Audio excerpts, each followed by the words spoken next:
చాలా సింపుల్ గా మీకు బ్లౌజ్ డిజైన్ అయితే చూపిస్తున్నాను. చూడండి, ఇక్కడ వచ్చేసి మనకి ఇట్లా ఈ షేప్ అయితే బ్లౌజ్ అయితే కటింగ్ అయితే చేసుకుని స్టిచ్చింగ్ అయితే చేసుకొని నేను నెక్ అయితే తిరిగి చేసేసిన తర్వాత నడుము టక్స్ అయితే వేసేస్తున్నాను. ఇప్పుడు డిజైన్ అయితే ఏ విధంగా కుట్టుకోవాలని చూపిస్తాను. చూడండి, ఇక్కడ వచ్చేసి 2.5 ఇంచుల క్లాత్ ఉండేలాగా చూసేసుకొని బ్లౌజ్ పీస్ తీసుకున్నాను.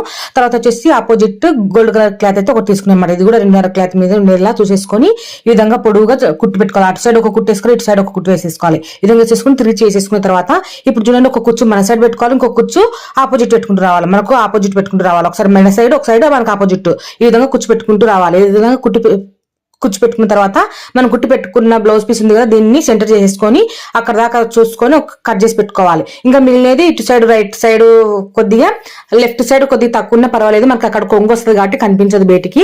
సో ఈ విధంగా డిజైన్ అనేది ఈ విధంగా చూసేసుకొని కుట్టైతే వేసేసుకోండి. ఈ విధంగా కుట్టేసిన తర్వాత ఒక ఫ్లవర్ అయితే కుట్టుకుందాం. ఫ్లవర్ కోసం వచ్చేసి ఇది వచ్చేసి 3 ఇంచుల క్లాత్ ఉండేలాగా చూసేసుకొని కోన్ షేప్ లో మనం మొగ్గలన్నీ కుట్టేసుకొని ఇది ఫ్లవర్ మాదిరి కుట్టేసుకోవాలి. మొత్తం టోటల్ గా డిజైన్ అయితే ఇలా ఉంది.